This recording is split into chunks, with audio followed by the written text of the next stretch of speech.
రాష్ట్రంలోని మత్స్యకారుల జీవితాలను ఉన్నత స్థితికి చేర్చడమే లక్ష్యంగా కూటమి ప్రభుత్వం పనిచేస్తుందని ముఖ్యమంత్రి చంద్రబాబు అన్నారు. ఈ తీరం మనది, బోటు మనది, వేట మనది కాదని పక్క రాష్ట్రాల బోట్లు మన సముద్ర జలాల్లోకి ప్రవేశిస్తే వదిలే ప్రసక్తే లేదు. వేటాడుదాం, వెంటాడుదాం, ఇందులో రాజీ లేదు అన్నారు. గొడ్డలి పార్టీ చేసే తప్పుడు ప్రచారాలను నమ్మొద్దని కోరారు. నెల్లూరు జిల్లా కావలి నియోజకవర్గ పరిధిలోని తుమ్మలపెంట గ్రామంలో జరిగిన మత్స్యకార సేవలో కార్యక్రమంలో సీఎం మాట్లాడారు.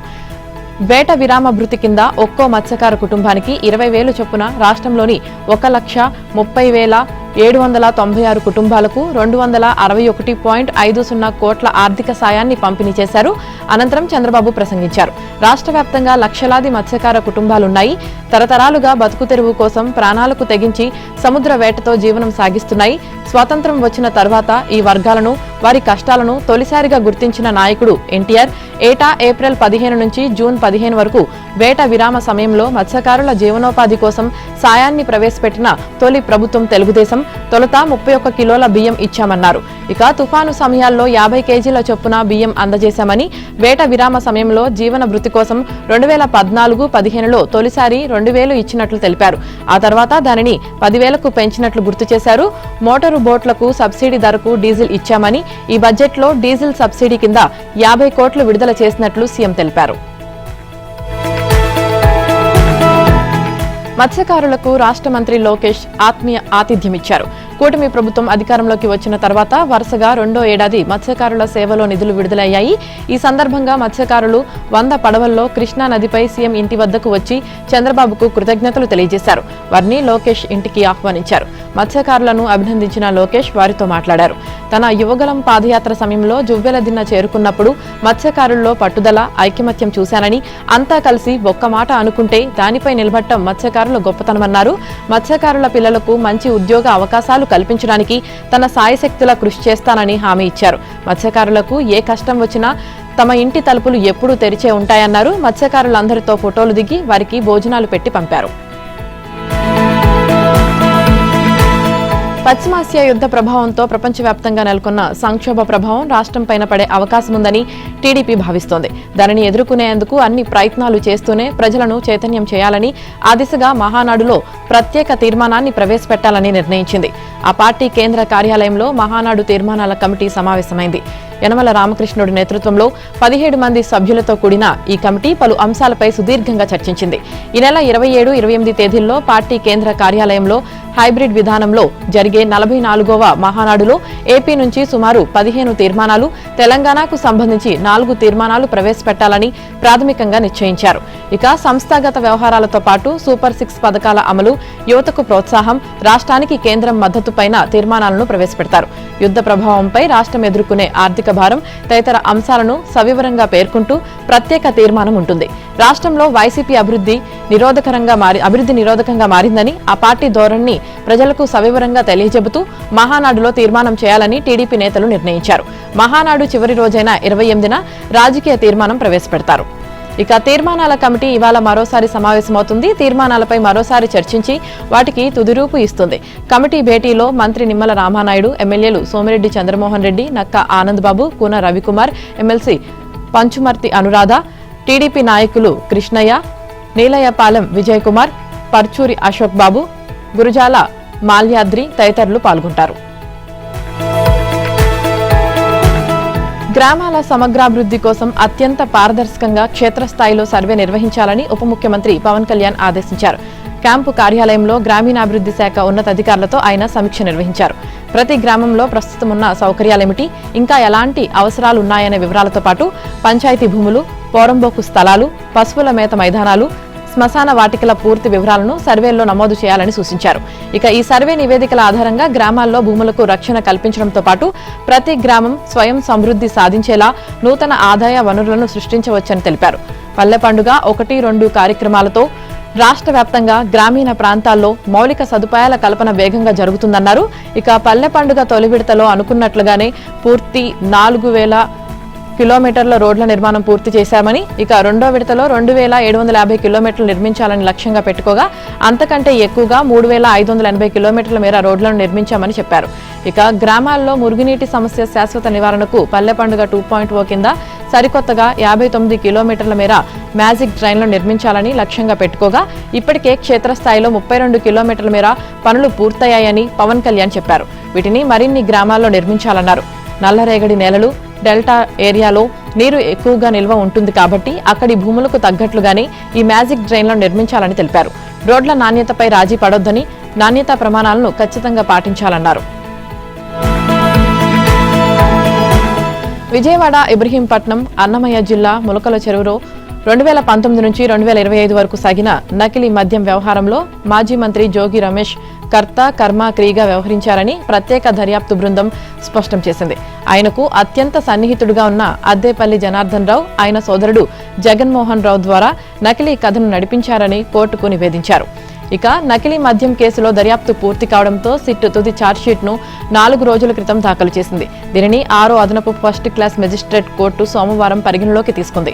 175 పేజీల తుది ఛార్జ్షీట్లో నకిలీ మద్యం ఎలా తయారైంది, ఎక్కడి నుంచి ఎక్కడికి వెళ్లింది, ఎవరెవరు ఎలాంటి పాత్ర పోషించారో సిట్ అధికారులు వివరించారు. నకిలీ మద్యం విక్రయాల ద్వారా వచ్చిన సొమ్ములను జోగి రమేష్, ఆయన సోదరుడు రాము స్వాహా చేశారు. ప్రభుత్వ ఖజానాకు 9 కోట్ల వరకు నష్టం చేకూర్చారు. నకిలీ మద్యం సిండికేట్ ద్వారా జోగి బ్రదర్స్ కు ప్రతి నెల 3 నుంచి 5 లక్షల వరకు ముడుపులు అందాయి. ఈ చెల్లింపులన్నీ కొన్నిసార్లు ఖాతాల ద్వారా బదిలీ కాగా, కొన్నిసార్లు మాత్రం ఒక నిర్దిష్ట ప్రదేశాన్ని ఎంపిక చేసుకుని అక్కడ తీసుకునేవారు అని తెలియజేశారు. ఇక గుడ్డ కాల్చి కూటమి ప్రభుత్వంపై వేయడానికి జోగి రమేష్ కుట్ర పన్నారని, ములకల చెరువులో నకిలీ మద్యం తయారీకి పునాది వేయడం వెనుక ఇదే అసలు కోణమని స్పష్టమైంది.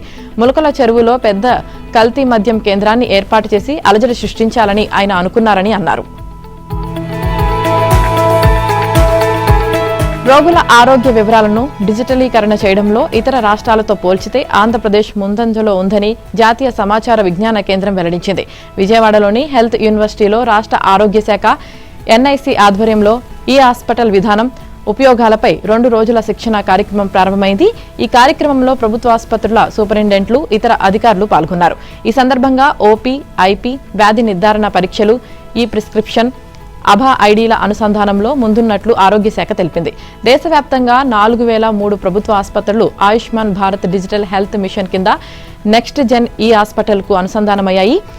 అభా ఐడీల జారీ మొదలైనప్పటి నుంచి దేశవ్యాప్తంగా 60.1 కోట్ల మంది రోగులు ఓపీ రిజిస్ట్రేషన్ చేసుకోగా, ఒక్క ఏపీలోనే 6.17 కోట్ల మంది అభా ఐడీ ద్వారా ఓపీ సేవలు పొందారన్నారు.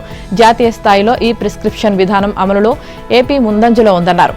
ఏపీలో ఇప్పటి వరకు 2.03 కోట్ల మందికి ఈ ప్రిస్క్రిప్షన్ ద్వారా వైద్యులు మందులు అందించారని చెప్పారు.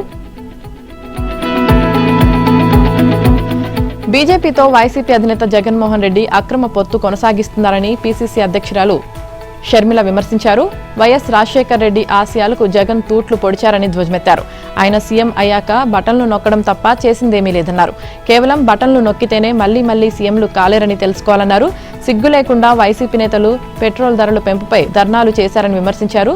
వాళ్ల హయాంలో భారాలు మోపిన విషయం మర్చిపోయారా అని ప్రశ్నించారు. ఇక దేశంలో, రాష్ట్రంలో రాజ్యాంగం బతికి ఉండాలంటే కాంగ్రెస్ పార్టీ అధికారంలోకి రావాలని, రాహుల్ గాంధీ ప్రధానమంత్రి అవ్వాలని అన్నారు. ఇక వైఎస్ఆర్ బతికి ఉంటే రాష్ట్ర విభజన జరిగేది కాదని, ఆయన మరణం తర్వాత స్ట్రాంగ్ లీడర్ లేకపోవడంతో రాష్ట్ర విభజన జరిగిందన్నారు. విభజన హామీలకు అన్యాయం జరుగుతుంటే చంద్రబాబు, జగన్ బీజేపీని అడగటం లేదన్నారు. డ్రైవర్ వీధి సుబ్రహ్మణ్యం హత్య కేసులో వైసీపీ ఎమ్మెల్సీ అనంతబాబు, ఆయన భార్యపై రాజమహేంద్రవరంలోని జిల్లా కోర్టులో ఇవాళ విచారణ ప్రారంభం కానుంది. నిందితులు పరారీ కావడం, అరెస్టులు, ఛార్జ్షీట్లు, రిమాండ్, బెయిల్, సాక్షులకు బెదిరింపులు, మళ్లీ అనంతబాబు అరెస్టు, ఇప్పటి వరకు కేసు ప్రక్రియ వీటికే పరిమితమైంది. నేటి నుంచి వేగంగా విచారణ కొనసాగనుంది. 20న ప్రధాన సాక్షులైన సుబ్రహ్మణ్యం తల్లి నూకరత్నం, తండ్రి సత్యనారాయణ, 21న సుబ్రహ్మణ్యం సోదరుడు నవీన్, వీధి అపర్ణ, 22న 2 సాక్షులు, 25న 4, 26న 2 చొప్పున విచారణకు హాజరు కావాలని న్యాయస్థానం ఇప్పటికే ఆదేశించింది. అప్పుడే క్రాస్ ఎగ్జామినేషన్ కూడా జరిగే అవకాశం ఉంది. ఇక ఈ కేసులో మొత్తం 87 మంది సాక్షులు ఉన్నారు. ఇక సాక్షులను బెదిరించి ప్రలోభాలకు గురిచేసిన కేసులో అనంతబాబు దాఖలు చేసిన బెయిల్ పిటిషన్పై కూడా బుధవారం న్యాయాధికారి తీర్పు ఇచ్చే అవకాశం ఉంది. సాక్షులను బెదిరించడం ద్వారా బెయిల్ నిబంధనలను ఉల్లంఘించారనే అభియోగంతో నమోదైన కేసులో అనంతబాబుకు ఈ నెల 13న కోర్టు బెయిల్ రద్దు చేసిన విషయం తెలిసిందే. దీంతో ఆయన ప్రస్తుతం రాజమహేంద్రవరం సెంట్రల్ జైల్లో ఉన్నారు. ఏజెన్సీ విడిచి వెళ్లిపోవాలంటూ తనను బెదిరించారని, ఇప్పుడు తనపై మతోన్మాదులు ఏకంగా దాడి చేశారంటూ క్రైస్తవ మత ప్రచారకుడిగా చెప్పుకునే వ్యక్తి ఆడిన డ్రామా బట్టబయలైంది. కేవలం క్రైస్తవుల సానుభూతి కోసం తనపై తానే దాడి చేయించుకుని నాటకమాడినట్లు వెల్లడైంది. కడప నగరానికి చెందిన అభినయ్ దర్శన్ భరోసా పార్టీ అధినేతగా క్రైస్తవ మత ప్రచారకుడుగా చెప్పుకుంటూ విశాఖ గిరిజన ప్రాంతాల్లో పాదయాత్ర చేస్తున్నారు. సోమవారం తనపై దాడి జరిగిందంటూ ఒక్కసారిగా హల్చల్ సృష్టించాడు. ఆ వీడియోను సోషల్ మీడియాలో పెట్టి తెగ తిప్పారు. ఇక అభినయ్ దర్శన్ ఈ ఏడాది జనవరిలో అరకు లోయలో క్రైస్తవులతో కలిసి పాదయాత్ర ప్రారంభించారు. మార్చిలో కాకినాడలో క్రైస్తవుల సమక్షంలో భరోసా పార్టీని ఏర్పాటు చేశారు. నెల రోజులుగా పాడేరు నియోజకవర్గంలో పర్యటిస్తున్నారు. తనకు బెదిరింపు కాల్స్ వస్తున్నాయని, ఏజెన్సీ విడిచి వెళ్లిపోవాలని హెచ్చరిస్తున్నారని 10 రోజుల క్రితం సోషల్ మీడియాలో పోస్టు పెట్టారు. సోమవారం గ్రామం నుంచి కారులో జర్రెల వైపు వెళ్తుండగా దుండగులు అడ్డగించి తనపై హత్యాయత్నం చేశారని చింతపల్లి ఆసుపత్రిలో చేరారు. దాడి వీడియోను పోస్టు చేసి భరోసా పార్టీ అధినేత అభినయ్పై మతోన్మాదుల దాడి అంటూ ప్రచారం చేశారు. ఈ ఘటనపై చింతపల్లి ఏఎస్పీ నవజ్యోతి మిశ్రా పర్యవేక్షణలో దర్యాప్తు ప్రారంభించారు. తొలుత గుర్తు తెలియని వ్యక్తులు దాడి చేశారనే కోణంలో విచారణ మొదలుపెట్టారు. సాంకేతిక ఆధారాలు పరిశీలించి అనుచరులను ప్రశ్నించడంతో గుట్టురట్టయింది. అభినయ్ తనపై తానే దాడి చేయించుకున్నట్లు ఆధారాలు లభించాయి. పాలమూరు రంగారెడ్డి ఎత్తిపోతల ప్రాజెక్టును ఈ టర్ములోనే పూర్తి చేస్తామని ఉమ్మడి మహబూబ్ నగర్ జిల్లా మంత్రులు ఎమ్మెల్యేలకు సీఎం రేవంత్ రెడ్డి స్పష్టం చేశారు. ఈ ప్రాజెక్టుకు సంబంధించి నిలిచిపోయిన భూసేకరణ ప్రక్రియను యుద్ధ ప్రాతిపదికన పూర్తి చేయాలని, జిల్లా మంత్రులు ఎమ్మెల్యేలందరూ పాలు పంచుకోవాలని, దగ్గరుండి మరీ పూర్తి చేయించాలని నిర్దేశించారు. భూసేకరణ పూర్తి కాగానే పనులు కూడా చేపట్టాలని స్పష్టం చేశారు. ఉమ్మడి మహబూబ్ నగర్ జిల్లాలో భీమా, నెట్టెంపాడు, కోయిల్ సాగర్, మక్తల్, నారాయణపేట, కొడంగల్, కల్వకుర్తి ఎత్తిపోతల పథకాలకు అవసరమైన భూములను సేకరించే ప్రక్రియను యుద్ధ ప్రాతిపదికన చేపట్టాలన్నారు. ఇక ఉమ్మడి మహబూబ్ నగర్ జిల్లా మంత్రులు ఎమ్మెల్యేలతో ఆయన ఎంసీహెచ్ఆర్డీలో ప్రాజెక్టులపై సమీక్షించారు. పాలమూరు రంగారెడ్డికి సంబంధించి నియోజకవర్గాల వారీగా ఉన్న సమస్యలను చర్చించారు. కొల్లాపూర్ నుంచి షాద్నగర్ వరకు నీటిని తీసుకువెళ్లే ప్రధాన కాలువకు భూమిని సేకరించే ప్రక్రియ పెండింగ్ లో పెట్టడమే ప్రధాన సమస్యగా గుర్తించారు. నియోజకవర్గాల వారీగా ఎక్కడెక్కడ భూమిని సేకరించాలి, దానికి ఉన్న సమస్యలు ఏంటన్న దానిపై సమీక్ష చేశారు. ప్రాజెక్టుల పనులు సకాలంలో పూర్తి కాకపోవడానికి భూసేకరణ జరగకపోవడమే ప్రధాన కారణమని, దీన్ని గుర్తించే కాంగ్రెస్ ప్రభుత్వం 2026-27 ఆర్థిక సంవత్సరంలో 5,000 కోట్లను ప్రత్యేకంగా ప్రాజెక్టుల భూసేకరణకు కేటాయించామని గుర్తు చేశారు. ఇక భూసేకరణపై నియోజకవర్గాల వారీగా సమావేశాలు నిర్వహించి పూర్తి వివరాలు తనకు ఇవ్వాలని నిర్దేశించారు.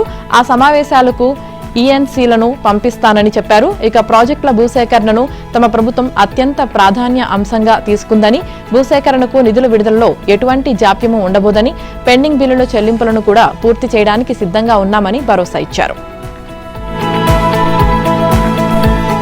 రాష్ట్రంలో ప్రభుత్వ ఉద్యోగ నియామకాల కోసం ఎదురు చూస్తున్న వారికి ప్రభుత్వం కాస్త ఊరట కల్పించింది. ప్రభుత్వ ఉద్యోగాల్లో నియామకాల కోసం ఉన్న గరిష్ట వయో పరిమితిని 10 ఏళ్లు పెంచింది. గతంలో పెంచిన వయో పరిమితి గడువు ఈ ఏడాది ఫిబ్రవరిలో ముగిసిన నేపథ్యంలో తాజాగా మళ్లీ పెంచుతూ నిన్న ఉత్తర్వులు జారీ చేసింది. ఏడాది పాటు ప్రభుత్వం చేపట్టే ప్రత్యక్ష నియామకాలకు ఈ పెంపు వర్తిస్తుందని తెలిపింది. దీని ప్రకారం జనరల్ అభ్యర్థులకు గరిష్ట వయో పరిమితి 34 ఏళ్ల నుంచి 44 ఏళ్లకు పెరుగుతుంది. Telangana state and subordinate service rules లోని 12వ నిబంధన ప్రకారం ఎస్సీ, ఎస్టీ, బీసీ, ఈడబ్ల్యూఎస్ వర్గాలకు 5 ఏళ్లు, దివ్యాంగులకు 10 ఏళ్లు వయోపరిమితి సడలింపు ఉంటుంది. ఇక ఈ మేరకు ప్రస్తుతం ఎస్సీ, ఎస్టీ, బీసీ, ఈడబ్ల్యూఎస్ అభ్యర్థులకు 49 ఏళ్లు, దివ్యాంగులకు 54 ఏళ్లు గరిష్ట వయోపరిమితి వర్తిస్తుంది. పోలీస్, ఎక్సైజ్, అగ్నిమాపక, జైళ్లు, అటవీ శాఖ తదితర యూనిఫామ్ సర్వీసుల్లోని ఉద్యోగులకు ఈ వయోపరిమితి పెంపు వర్తించదని ప్రభుత్వం స్పష్టం చేసింది. ఇంతకుముందు రాష్ట్ర ప్రభుత్వం 2024 ఫిబ్రవరి 8న వయోపరిమితిని పెంచింది. ఆ గడువు ఈ ఏడాది ఫిబ్రవరిలో ముగిసింది. మళ్లీ 10 ఏళ్లు పెంచేందుకు ప్రభుత్వం కసరత్తు చేస్తున్నట్లుగా ఈ నెల 7న ఆంధ్రజ్యోతి కథనం ప్రచురించింది. ఇటీవల శాసనసభ మండలి విప్లు సీఎం రేవంత్ ను కలిసి ఉద్యోగాలకు వయోపరిమితిని పెంచాలని కోరారు. ఎమ్మెల్సీలు కోదండరాం, అద్దంకి దయాకర్ కూడా డిప్యూటీ సీఎం భట్టీని కలిసి ఇదే విజ్ఞప్తి చేశారు. ఈ క్రమంలోనే ప్రభుత్వం సానుకూలంగా నిర్ణయం తీసుకుంది. బీఆర్ఎస్ కు చెందిన వందలాది మంది నాయకులు తమతో టచ్ లో ఉన్నారని, తమ పార్టీలోకి వచ్చేందుకు సిద్ధంగా ఉన్నారని బీజేపీ రాష్ట్ర అధ్యక్షులు రామచంద్రరావు వెల్లడించారు. అయితే వారిని నిలువరించేందుకు ఆ పార్టీ పెద్దలు ప్రయత్నిస్తున్నారని తెలిపారు. తెలంగాణలో బీఆర్ఎస్ నాయకత్వంపై ఆ పార్టీ ఎమ్మెల్యేలు తీవ్ర అసంతృప్తితో ఉన్నారని ఆయన పేర్కొన్నారు. నిన్న పార్టీ సీనియర్ నేతలతో ఆయన సమావేశమయ్యారు. బీఆర్ఎస్ పరిస్థితి నానాటికి దిగజారిపోతుందన్నారు. రాష్ట్రంలో 10 ఏళ్లు అధికారంలో కొనసాగిన పార్టీ ఇప్పుడు ఉనికి కోసం పోరాటం చేయాల్సి వస్తుందని ఆ పార్టీ నాయకులే వాపోతున్నారు. బండి సంజయ్ లక్ష్యంగా కేటీఆర్ చేస్తున్న ఆరోపణలు చాలా మందికి ఇష్టం లేదని ఆ పార్టీ నాయకులే చెబుతున్నారని రామచంద్రరావు తెలిపారు.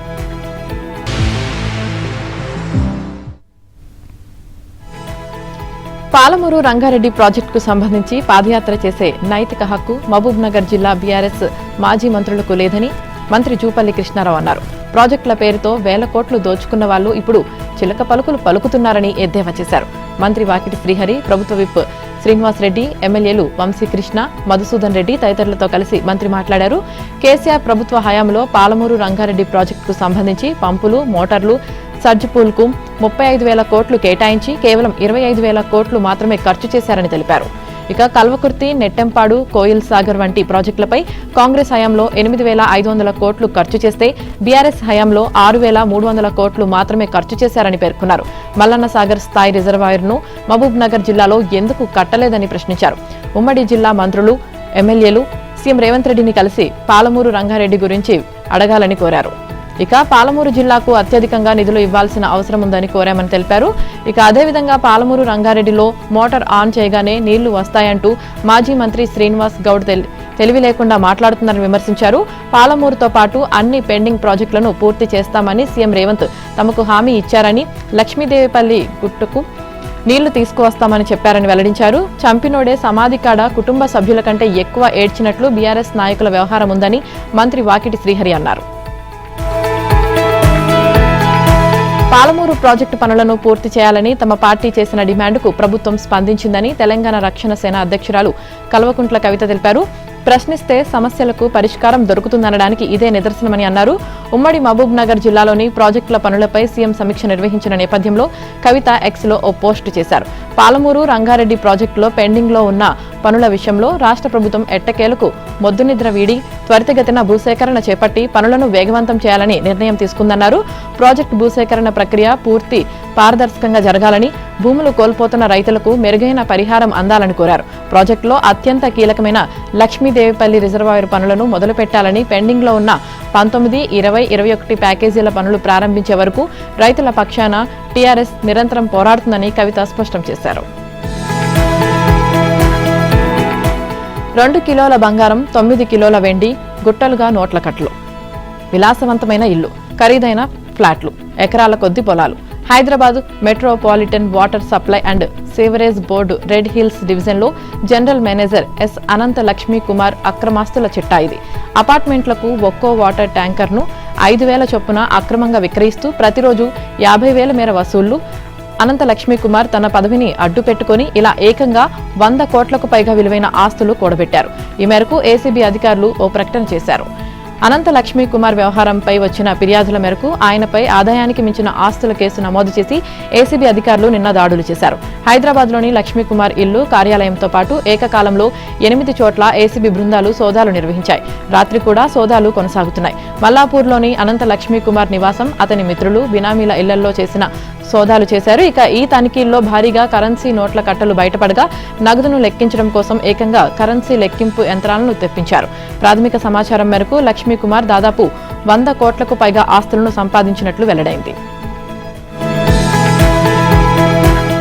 రాజధాని హైదరాబాద్లోని లూలు హైపర్ మార్కెట్లో తెలంగాణ ఫుడ్ సేఫ్టీ అధికారులు తనిఖీలు చేశారు. వినియోగదారుల నుంచి వచ్చిన ఫిర్యాదుల ఆధారంగా చర్యలు తీసుకున్న అధికారులు లూలు హైపర్ మార్కెట్లోని పలు ఆహార పదార్థాలు అపరిశుభ్రంగా ఉన్నట్లు తనిఖీల్లో గుర్తించారు. నిల్వ ఉంచిన మిగిలిన ఆహార పదార్థాలు, కుళ్లిపోయిన కూరగాయలను కూడా కనుగొన్నారు. గోధుమ పిండి, పప్పు దినుసుల్లో పురుగులు ఉన్నట్లు గుర్తించారు. అదేవిధంగా గడువు తీరిన, తప్పుగా లేబుల్ చేయబడిన ఆహార ఉత్పత్తులను విక్రయానికి ఉంచినట్లు గుర్తించారు. ఇక కొన్ని ప్యాక్ చేసిన వస్తువులపై లైసెన్స్ గడువు ముగిసినట్లు వెల్లడైంది. మాంసం కోసే విభాగంలో డ్రైన్లు మూసుకుపోవడంతో తీవ్ర దుర్వాసన వ్యాపించినట్లు తనిఖీల్లో బయటపడింది. తనిఖీ సందర్భంగా స్వీట్లు, నూనెలు, పిండి పదార్థాలు, పప్పు దినుసులు సహా సుమారు 150 కిలోల నాణ్యత లేని ఆహార పదార్థాలను అధికారులు స్వాధీనం చేసుకుని ధ్వంసం చేశారు. కల్తీ, కృత్రిమ రంగులు ఉపయోగించినట్లు అనుమానం ఉన్న ఆహార నమూనాలను ప్రయోగశాలకు పంపారు. తెలంగాణలో ఇప్పుడు విద్యుత్ వాహనాల వినియోగం భారీగా పెరిగింది. ద్విచక్ర వాహనాలు, కార్లు ఇప్పుడు రోడ్లపై గతం కంటే ఎక్కువగా కనిపిస్తున్నాయి. గతంతో పోలిస్తే ముగిసిన ఆర్థిక సంవత్సరంలో ఈవీ కార్ల రిజిస్ట్రేషన్లు 4 రెట్లు పెరిగాయని రవాణా శాఖ అధికారులు తెలిపారు. 2025-26లో నెలకు సగటున 1,000 575 కార్ల రిజిస్ట్రేషన్ జరగగా ఈ ఏడాది ఏప్రిల్లో ఆ సంఖ్య 2000 వరకు చేరింది. మే నెలలో ఇప్పటికే 1500 వరకు కార్ల రిజిస్ట్రేషన్ జరగడం విశేషం.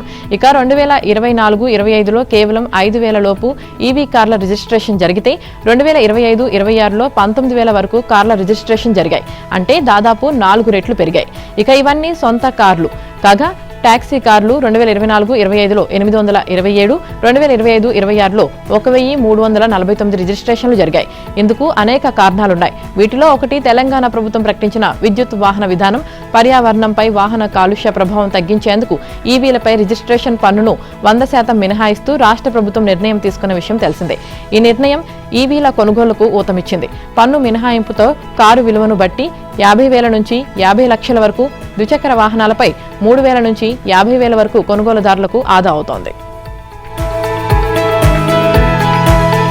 ఆత్మనిర్భర్ భారత్ విజన్ దిశగా భారత రక్షణ పరిశోధన అభివృద్ధి సంస్థ DRDO మరో కీలక ముందడుగు వేసింది. డ్రోన్ల ద్వారా ప్రయోగించే guided missile B3 development trials ను ఏపీలోని కర్నూలు సమీపంలో ఉన్న DRDO టెస్ట్ రేంజ్ లో విజయవంతంగా పూర్తి చేసింది. సాధారణంగా డ్రోన్ల నుంచి ప్రయోగించే క్షిపణులను భూమిపై ఉన్న శత్రువుల యుద్ధ ట్యాంకులు, బంకర్లు, రేడార్లను ధ్వంసం చేయడానికే వాడతారు. కానీ ఈ మిసైల్ భూమిపై ఉన్న శత్రు ట్యాంకులు, వాహనాలతో పాటు ఆకాశంలో శత్రు డ్రోన్లను, హెలికాప్టర్లను సైతం ధ్వంసం చేయగలదు. ఇక దీనితో సరిహద్దుల్లో ఉండే మన డ్రోన్లు, అవతల వైపు నుంచి వచ్చే శత్రు డ్రోన్లు, రవాణా, దాడి హెలికాప్టర్లు వంటి వాటిని ఆకాశంలోనే కూల్చేయగలవు. దేశంలోని పలు సూక్ష్మ, చిన్న, మధ్య తరహా పరిశ్రమల సహకారంతో పూర్తిగా దేశీయ పరిజ్ఞానంతో అభివృద్ధి చేసిన ఈ మిసైల్ ను మన అవసరాలకు తగ్గట్టుగా మార్చుకునే వీలుంది. ఈ క్షిపణి అభివృద్ధిలో హైదరాబాద్లోని research centre, Imarat, RCI, defence research and development laboratory, DRDL, చండీగఢ్లోని టెర్మినల్ బాలిస్టిక్ రీసెర్చ్ ల్యాబొరేటరీ, పూణేలోని high energy materials research laboratory కీలక పాత్ర పోషించాయి. ప్రైవేట్ పాఠశాలల్లో ఫీజుల నియంత్రణ, పర్యవేక్షణకు ఉద్దేశించిన ముసాయిదా బిల్లు సిద్ధమైంది. రాష్ట్ర వ్యాప్తంగా ఉన్న ప్రైవేట్ పాఠశాలల్లో ఫీజులను నియంత్రించి ఎప్పటికప్పుడు పర్యవేక్షించే ఉద్దేశంతో ఒక చట్టాన్ని తేవాలని రాష్ట్ర ప్రభుత్వం నిర్ణయించింది. విద్యా సంస్కరణలపై విశ్రాంత IAS ఆకునూరి మురళి నేతృత్వంలో ఏర్పాటు చేసిన కమిటీ ఈ మేరకు సిఫార్సు చేసింది. ఆ బిల్లుల్లో ఉండాల్సిన అంశాలను కూడా పేర్కొంది. తాజాగా విద్యాశాఖ అధికారులు వాటిపై చర్చించి న్యాయపరమైన అభిప్రాయాలు తీసుకుని ఒక తుది ముసాయిదా బిల్లు రూపొందించారు. ఇక ఈ బిల్లును ఈ నెల 23న జరగనున్న మంత్రివర్గ సమావేశం ముందుకు తీసుకురానున్నారు.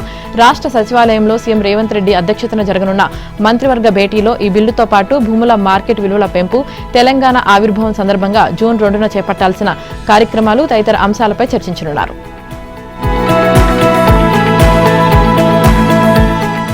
దేశవ్యాప్తంగా మెడికల్ షాపులు నేడు మూతపడనున్నాయి. ఆన్లైన్లో మందులు విక్రయించే ఈ ఫార్మసీ సంస్థలపై అభ్యంతరాలు వ్యక్తం చేస్తూ all India organisation of chemistries, druggist పిలుపు మేరకు రీటైల్ షాపులు బంద్ పాటించనున్నాయి. అయితే అన్ని ప్రధాన ఫార్మసీ చైన్ షాపులు, ఆసుపత్రుల్లో ఉండే మెడికల్ స్టోర్లు, జన ఔషధి కేంద్రాలు, అమృత ఫార్మసీ అవుట్లెట్స్ మాత్రం తెరిచే ఉంటాయి.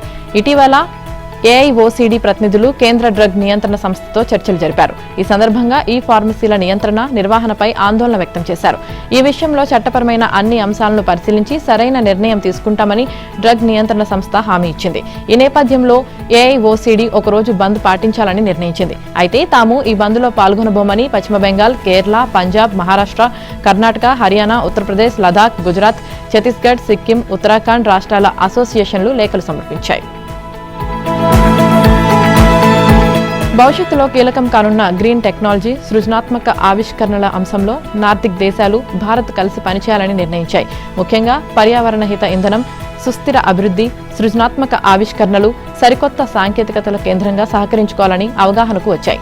ఈ మేరకు నిన్న నార్వేలోని ఓస్లోలో జరిగిన భారత్ నార్దిక్ దేశాల 3వ శిఖరాగ్ర సదస్సు అనంతరం సంయుక్త ప్రకటన విడుదల చేశాయి. ఉత్తర యూరప్, ఉత్తర అట్లాంటిక్ ప్రాంతాల్లో సాంస్కృతికంగా సారూప్యమున్న Denmark, Finland, Iceland, Norway, Sweden దేశాలను నార్దిక్ దేశాలుగా వ్యవహరిస్తారు. ఇక ఓస్లోలో జరిగిన 3వ సదస్సులో Iceland, Finland, Denmark, Norway, Sweden ప్రధానులు, భారత ప్రధాని మోదీ పాల్గొని కీలక అంశాలపై చర్చించారు. ప్రపంచవ్యాప్తంగా ఉద్రిక్తతలు నెలకొన్న తరుణంలో అంతర్జాతీయంగా నియమాల ఆధారంగా వ్యవస్థలు కొనసాగే విధంగా భారత్, నార్దిక్ దేశాలు కలిసి పనిచేస్తాయని ప్రధాని మోదీ పేర్కొన్నారు. ఉక్రెయిన్ అయినా, పశ్చిమాసియా అయినా సంఘర్షణకు త్వరిత పరిష్కారం, శాంతి ప్రయత్నాల కోసం మద్దతు ఇస్తామని చెప్పారు. ఇక గత 10 ఏళ్లలో నార్డిక్ దేశాల నుంచి భారత్కు పెట్టుబడులు 200% పెరిగాయని, ఇది అటు భారత్కు అటు నార్డిక్ దేశాల ఆర్థిక అభివృద్ధికి, ఉద్యోగాల కల్పనకు ఉపయోగపడిందన్నారు. నార్వే, ఐస్లాండ్లతో వాణిజ్య ఒప్పందాలు కుదుర్చుకోబోతున్నామని తెలిపారు. తీవ్ర ఆర్థిక సంక్షోభం ముంచెత్తనుందని కాంగ్రెస్ అగ్రనేత రాహుల్ గాంధీ వ్యాఖ్యానించారు. అలాంటి సంక్షోభాన్ని గతంలో ఎరగం, ఆపడమూ సాధ్యం కాదని అన్నారు. భారత ఆర్థిక వ్యవస్థ చాలా కష్టకాలాన్ని చవిచూడనుందని ఆందోళన వ్యక్తం చేశారు. ఈ పరిస్థితిని ముందే ఊహించి మితవ్యయం గురించి తాము చేస్తూ వచ్చిన సూచనలను ప్రధాని మోదీ పెడచెవిన పెట్టారని విమర్శించారు. పెట్రోల్, డీజిల్ ధరల పెంపు, మోదీ 4 దేశాల పర్యటన తదితర అంశాలపై ఆయన ఈ సందర్భంగా తీవ్రంగా స్పందించారు. ఆర్థిక సంక్షోభం తలెత్తితే అదానీ, అంబానీలకు ఏమీ కాదని, రైతులు, కూలీలు, యువకులతో పాటు ఉపాధిని కల్పిస్తున్న చిన్న వ్యాపారులు, చిన్న పరిశ్రమలు మాత్రమే దెబ్బతింటాయన్నారు. పొదుపు చర్యలపై తన మాటలను మోదీయే పాటించరని ఆక్షేపించారు. ఈ ప్రభుత్వం ఉన్నంత కాలము ద్రవ్యోల్బణం అంతకంత పెరుగుతూనే ఉంటుందన్నారు. పశ్చిమాసియాలో యుద్ధ ఉద్రిక్తతలు, ముడిచమురు కొరత నేపథ్యంలో దేశ ప్రజలను మోదీ పొదుపు పాటించాలని కోరారు. ఇక బంగారం కొనొద్దు, విదేశీ పర్యటనలు మానుకోండి అంటూ సూచించారు. ఈ వెంటనే విదేశాలకు బయలుదేరి వెళ్లారు అని రాహుల్ విమర్శించారు. పెట్రోల్ ధరలు పెరిగాయని, ద్రవ్యోల్బణం నింగిని అంటుకుంటుందని ముందే తాను హెచ్చరించానని, ఈ సంక్షోభం బారిన పడకుండా కూలీలను, చిన్న వ్యాపారులను రక్షించాలని పదే పదే మోదీని కోరినా పట్టించుకోలేదన్నారు. ఇరాన్పై మళ్లీ యుద్ధం మొదలుపెట్టడానికి సన్నద్దమయ్యామని, 1 గంటలో దీనిపై నిర్ణయం తీసుకుంటామనగా యుఏఈ, ఖతార్, ఇతర దేశాల విజ్ఞప్తితో ఆగిపోయానని అమెరికా అధ్యక్షుడు ట్రంప్ చెప్పారు. లేకపోతే ప్రస్తుతం తీవ్ర స్థాయిలో దాడులు జరుగుతూ ఉండేవని పేర్కొన్నారు. తాను దాడికి సిద్ధమయ్యానని తెలిసి మధ్యవర్తిత్వం వహిస్తున్న Saudi Arabia, Qatar, UAE, Bahrain ప్రతినిధులు కాల్ చేశారన్నారు. ఇక గత 2 రోజులుగా ఇరాన్ నేతలతో చర్చల్లో మంచి పురోగతి వచ్చిందని చెప్పారు. మరో 2-3 రోజులు సమయమిస్తే అవి ఆమోదయోగ్య ఒప్పందానికి మార్గం వేయవచ్చని వివరించారు. అయినా వారికి కొంత సమయమే ఇచ్చానని, ఏ క్షణమైనా పూర్తి స్థాయిలో దాడికి సిద్ధంగా ఉండాలని రక్షణ మంత్రి, సైన్యాధికారులను ఇప్పటికే ఆదేశించానని ట్రంప్ చెప్పారు. ఇరాన్ ఒప్పందానికి రాకుంటే ఇక ఎప్పుడనేది ఖచ్చితంగా చెప్పలేనని, కానీ త్వరలోనే భారీ స్థాయిలో దాడులు చేపడతామని పేర్కొన్నారు. అయితే చర్చలు, ఒప్పందం అంశంలో ఇన్నాళ్లు కీలక మధ్యవర్తిగా వ్యవహరించిన పాకిస్తాన్ పేరును ట్రంప్ ఏమాత్రం ప్రస్తావించకపోవడం గమనార్హం. రేపు అత్యవసరమైతే తప్ప కాలు బయట పెట్టవద్దు, ఎక్కడి వారు అక్కడ తమ ఇళ్లల్లో ఉండటమే మంచిది. రేపు రికార్డు స్థాయిలో ఎండలు మండిపోతాయని విపత్తుల నిర్వహణ సంస్థ అంచనా వేసింది. పశ్చిమ గోదావరి, పోలవరం జిల్లాలో పలుచోట్ల 50 డిగ్రీలు అంతకంటే ఎక్కువ, గుంటూరు, కృష్ణా, ఎన్టీఆర్, పల్నాడు, కోనసీమ, బాపట్ల, నంద్యాల తదితర జిల్లాలో 49 నుంచి 50 డిగ్రీల వరకు గరిష్ట ఉష్ణోగ్రతలు నమోదవుతాయని తెలిపింది. 310 మండలాల్లో తీవ్ర వడగాల్పులు, 147 మండలాల్లో వడగాల్పులు వీస్తాయని వెల్లడించింది. దీనిపై మంగళవారం హీట్ వేవ్ బులెటిన్ జారీ చేసింది. ఇక మరోవైపు రాయలసీమ, దక్షిణ కోస్తా మీదుగా ఉన్న ఉపరితల ఆవర్తనం వరకు విస్తరించిన ద్రోణి ప్రభావంతో రాయలసీమలో చెదురుమదురుగా పిడుగులతో కూడిన వర్షాలు పడే అవకాశం ఉందని తెలిపింది. వడగాల్పుల తీవ్రత మరింత పెరుగుతుంది. ప్రజలు అప్రమత్తంగా ఉండాలి. వచ్చే ఆదివారం వరకు వడగాల్పులు కొనసాగుతాయని ఇస్రో వాతావరణ నిపుణుడు పేర్కొన్నారు. ఇక జగిత్యాల కోరుట్ల మండలం ఐలాపూర్లో 45.9 డిగ్రీల గరిష్ట ఉష్ణోగ్రత నమోదైనట్లు వాతావరణ కేంద్రం వెల్లడించింది. నల్గొండ, నిర్మల్, సిద్దిపేట, మంచిర్యాల, పెద్దపల్లి, ఆదిలాబాద్, కరీంనగర్, నిజామాబాద్, సిరిసిల్ల, ఆసిఫాబాద్ జిల్లాలో పలుచోట్ల గరిష్ట ఉష్ణోగ్రతలు 45 డిగ్రీలపైనే ఉన్నాయి. హన్మకొండ, ఖమ్మం, సూర్యాపేట, మహబూబాబాద్, మెదక్, యాదాద్రి, భువనగిరి, వరంగల్, జనగాం, కామారెడ్డి, ఆదిలాబాద్ జిల్లాలో 44 నుంచి 45 డిగ్రీల మధ్య రికార్డయ్యాయి.